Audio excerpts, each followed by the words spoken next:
بسم اللہ الرحمن الرحیم۔ السلام علیکم ورحمۃ اللہ وبرکاتہ۔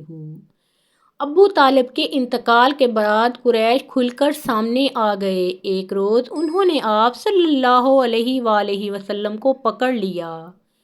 ہر شخص آپ کو اپنی طرف کھینچنے لگا اور کہنے لگا، یہ تو وہی ہے جس نے ہمارے اتنے سارے معبودوں کو ایک معبود بنا دیا ہے۔ ایسے میں حضرت ابو بکر صدیق رضی اللہ تعالیٰ عنہ تڑپ کر یکدم آگے آ گئے۔ اس بھیڑ میں گھس گئے، کسی کو انہوں نے مار کر ہٹایا، کسی کو دھکا دیا۔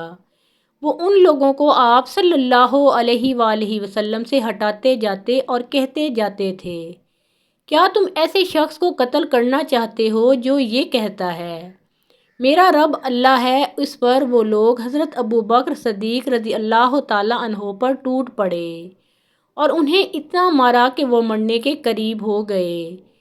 ہوش آیا تو حضور اکرم صلی اللہ علیہ وآلہ وسلم کی خیریت معلوم کی۔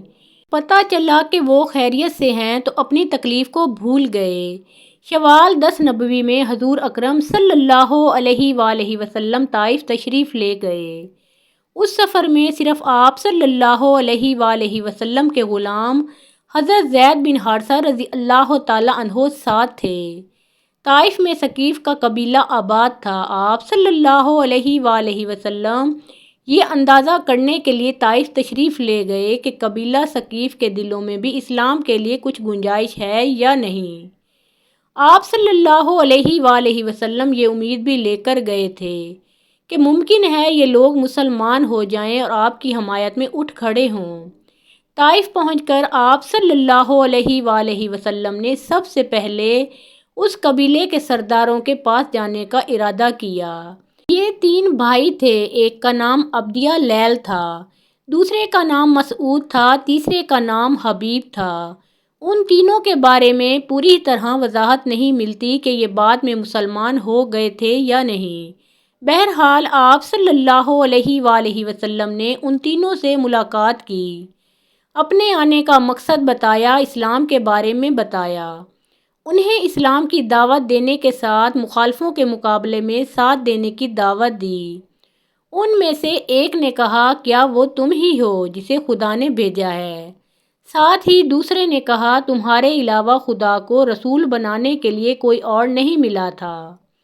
اس کے ساتھ ہی تیسرا بول اٹھا، خدا کی قسم میں تم سے کوئی بات چیت نہیں کروں گا، کیونکہ اگر تم واقعی اللہ کے رسول ہو تو تمہارے ساتھ بات چیت کرنا بہت خطرناک ہے۔ یہ اس نے اس لیے کہا تھا کہ وہ لوگ جانتے تھے کسی نبی کے ساتھ بحث کرنا بہت خطرناک ہے، اور اگر تم نبی نہیں ہو تو تم جیسے آدمی سے بات کرنا زیب نہیں دیتا۔ آپ صلی اللہ علیہ وآلہ وسلم ان سے مایوس ہو کر اٹھ کھڑے ہوئے۔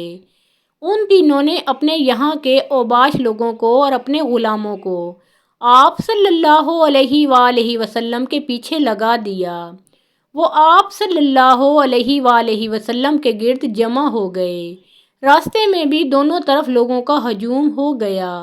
جب آپ صلی اللہ علیہ وآلہ وسلم ان کے درمیان سے گزرے تو وہ بدبخت ترین لوگ آپ صلی اللہ علیہ وآلہ وسلم پر پتھر برسانے لگے، یہاں تک کہ آپ صلی اللہ علیہ وآلہ وسلم جو قدم اٹھاتے وہ اس پر پتھر مارتے۔ آپ صلی اللہ علیہ وآلہ وسلم کے دونوں پاؤں لہو لہان ہو گئے۔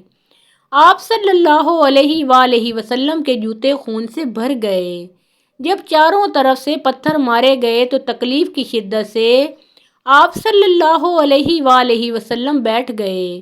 ان بدبخت اوباشوں نے آپ صلی اللہ علیہ وآلہ وسلم کی بغلوں میں بازو ڈال کر آپ صلی اللہ علیہ وآلہ وسلم کو کھڑے ہونے پر مجبور کر دیا۔ جو ہی آپ صلی اللہ علیہ وآلہ وسلم نے چلنے کے لیے قدم اٹھائے، وہ پھر پتھر برسانے لگے، ساتھ میں وہ ہنس رہے تھے اور کہکہے لگا رہے تھے۔ زید بن حارثہ رضی اللہ تعالیٰ عنہ کا یہ حال تھا کہ وہ آپ صلی اللہ علیہ وآلہ وسلم کو پتھروں سے بچانے کے لیے خود کو ان کے سامنے کر رہے تھے۔ اس طرح وہ بھی لہو لہان ہو گئے، لیکن اس حالت میں بھی انہیں آپ صلی اللہ علیہ وآلہ وسلم کی فکر تھی۔ اپنی کوئی پرواہ نہیں تھی، ان کے اتنے زخم آئے کہ سر پھٹ گیا۔ آخر میں آپ صلی اللہ علیہ وآلہ وسلم اس بستی سے نکل کر ایک باغ میں داخل ہو گئے۔ اس طرح ان بدبخت ترین لوگوں سے چھٹکارا ملا۔ آپ صلی اللہ علیہ وآلہ وسلم اور زید بن حارثہ رضی اللہ تعالیٰ عنہ اس وقت تک زخموں سے بالکل چور ہو چکے تھے اور بدن لہو لہان تھے۔ آپ صلی اللہ علیہ وآلہ وسلم ایک درخت کے سائے میں بیٹھ گئے۔ آپ صلی اللہ علیہ وآلہ وسلم نے اللہ سے دعا کی، اے اللہ، میں اپنی کمزوری، لاچاری اور بے بسی کی تجھ سے فریاد کرتا ہوں۔ یا ارحم الراحمین، تو کمزوروں کا ساتھی ہے اور تو ہی میرا رب ہے، اور میں تجھ ہی پر بھروسہ کرتا ہوں۔ اگر مجھ پر تیرا غضب اور غصہ نہیں ہے تو مجھے کسی کی پرواہ نہیں۔ اسی وقت اچانک آپ صلی اللہ علیہ وآلہ وسلم نے دیکھا کہ وہاں باغ کے مالک عتبہ اور شیبہ بھی موجود ہیں۔ وہ بھی دیکھ چکے تھے کہ طائف کے بدماشوں نے آپ صلی اللہ علیہ وآلہ وسلم کے ساتھ کیا سلوک کیا ہے۔ انہیں دیکھتے ہی آپ صلی اللہ علیہ وآلہ وسلم اٹھ کھڑے ہوئے، کیونکہ آپ صلی اللہ علیہ وآلہ وسلم کو معلوم تھا کہ وہ دونوں اللہ کے دین کے دشمن ہیں۔ ادھر ان دونوں کو آپ صلی اللہ علیہ وآلہ وسلم کی حالت پر رحم آ گیا۔ انہوں نے فوراً اپنی نصرانی غلام کو پکارا، اس کا نام عداس تھا۔ عداس حاضر ہوا تو انہوں نے اسے حکم دیا، اس بیل سے انگور کا خوشہ توڑو اور ان کے سامنے رکھ دو۔ عداس نے حکم کی تعمیل کی، انگور آپ صلی اللہ علیہ وآلہ وسلم کو پیش کیے۔ آپ صلی اللہ علیہ وآلہ وسلم نے جب انگور کھانے کے لیے ہاتھ بڑھایا تو فرمایا بسم اللہ۔ عداس نے آپ صلی اللہ علیہ وآلہ وسلم کے منہ سے بسم اللہ سنا تو اس نے اپنے آپ سے کہا، اس علاقے کے لوگ تو ایسا نہیں کہتے۔ آپ صلی اللہ علیہ وآلہ وسلم نے اس سے پوچھا، تم کس علاقے کے رہنے والے ہو؟ تمہارا دین کیا ہے؟ تو عداس نے بتایا کہ وہ نصرانی ہے اور نینوا کا رہنے والا ہے۔ اس کے منہ سے نینوا کا نام سن کر آپ صلی اللہ علیہ وآلہ وسلم نے فرمایا، تم تو یونس علیہ السلام کے ہم وطن ہو جو متا کے بیٹے تھے۔ عداس بہت حیران ہوا، بولا، آپ صلی اللہ علیہ وآلہ وسلم کو یونس بن متا کے بارے میں کیسے معلوم ہوا؟ خدا کی قسم، جب میں نینوا سے نکلا تھا تو وہاں 10 آدمی بھی ایسے نہیں تھے جو یہ جانتے ہوں کہ یونس بن متا کون تھے۔ اس لیے آپ صلی اللہ علیہ وآلہ وسلم کو یونس بن متا کے بارے میں کیسے معلوم ہو گیا؟ اس پر نبی اکرم صلی اللہ علیہ وآلہ وسلم نے فرمایا، وہ میرے بھائی تھے، اللہ کے نبی تھے اور میں بھی اللہ کا رسول ہوں۔ اللہ تعالیٰ ہی نے مجھے ان کے بارے میں بتایا ہے اور یہ بھی بتایا ہے کہ ان کی قوم نے ان کے ساتھ کیا سلوک کیا تھا۔ آپ صلی اللہ علیہ وآلہ وسلم کی زبان مبارک سے یہ الفاظ سنتے ہی عداس فوراً آپ صلی اللہ علیہ وآلہ وسلم کے نزدیک آ گیا اور آپ صلی اللہ علیہ وآلہ وسلم کے ہاتھوں اور پیروں کو بوسہ دینے لگا۔ باغ کے مالک عتبہ اور شیبہ دور کھڑے یہ سب دیکھ رہے تھے۔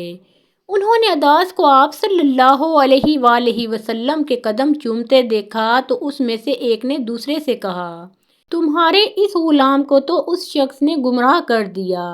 پھر عدس ان کی طرف آیا تو ایک نے اس سے کہا، تیرا ناس ہو، تجھے کیا ہو گیا تھا کہ اس کے ہاتھ اور پیر چھونے لگا تھا؟